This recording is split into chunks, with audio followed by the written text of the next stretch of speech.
Today, we will be teaching you how to address an envelope. 3 things you need is an envelope, pen, and a stamp.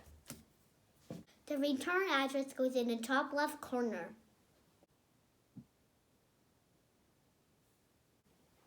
Write your first and last name, house number, and street name.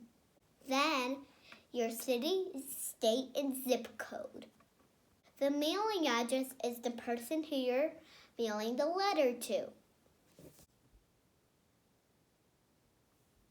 Write their first and last name, house number, and street name. Then again, write their city, state, and zip code. This is the return address, and this is the mailing address. Some people live in apartments and other homes. Write the unit number after the street name. Most envelopes need 1 stamp.